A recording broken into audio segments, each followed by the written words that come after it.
often in those weeks after Katrina must not fade to a whisper.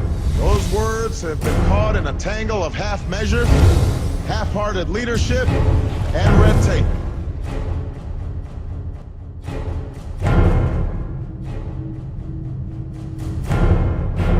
After Hurricane Katrina, and I don't want to compare this to Katrina, but it put 2 days for President Bush to lift the Jones Act, to be able to let, foreign boats come into the water, to be able to help out. 2 days. I just don't like the way this is being handled.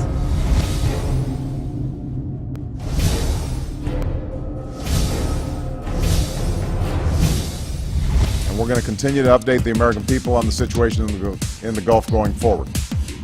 Now, I'd like to say a few words about the economy. It seemed like lackadaisical on this, and Doug is right. This seemed like they're inconvenienced by this.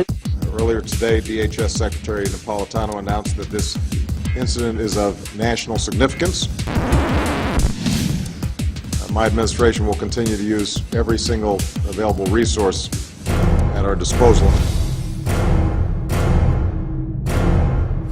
The President will be judged on our response and our recovery efforts.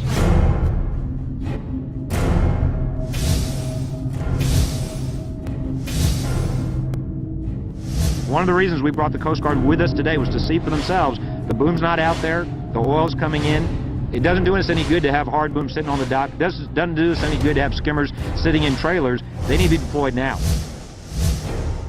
We've got oil coming up into our marshes in globs, thick globs every single day, and we don't have 1 ounce of action from the President.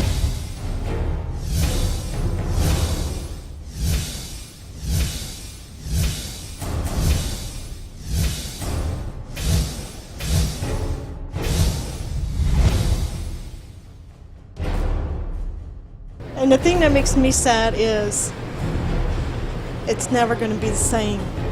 I can't just dive down there and plug the hole. I can't suck it up with a straw. It just looks like he's not involved in this, man. You got to get down here and take control of this, put somebody in charge of this thing and get this thing moving. We're about to die down here. I assembled a team of our nation's best scientists and engineers to tackle this challenge. A team led by Dr. Stephen Chu, a Nobel Prize-winning physicist and our nation's Secretary of Energy.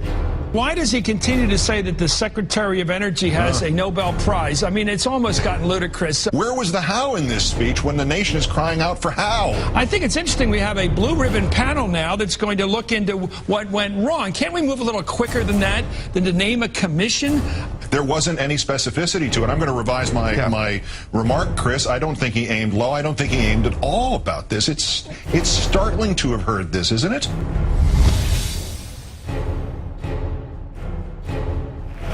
I got this, it's okay, I got a commission, everything's gonna be fine. May God have mercy on our souls.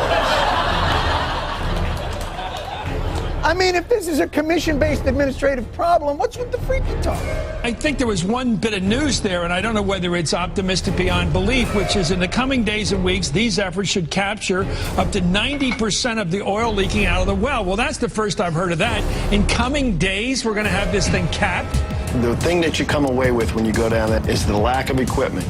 We need to intensify the equipment. We need to intensify the manpower. We saw a swath of oil 2 miles wide, about 10 miles in length. Not one skimmer in sight, not one. And after 72 days, you would think we'd have a sense of urgency. What's going on in Washington? There's just no urgency. This is way more serious than anybody in Washington is taking it. The President will be judged on our response and our recovery efforts.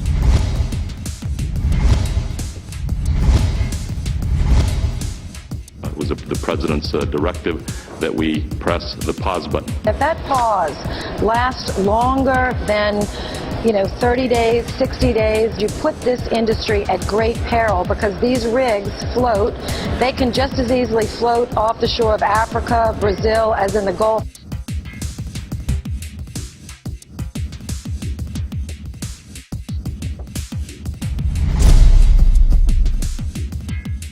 And once they're gone, they may never come back.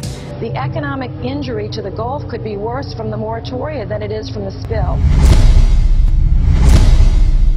President Obama's moratorium on deep water drilling. Do you support it, or do you think it's a bad idea?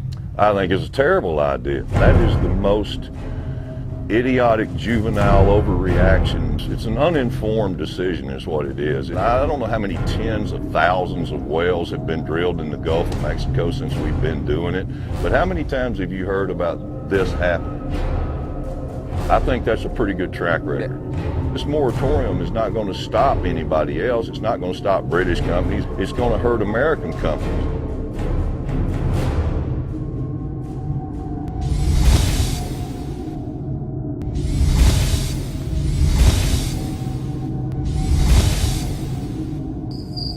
And this is what I go to bed at night thinking about.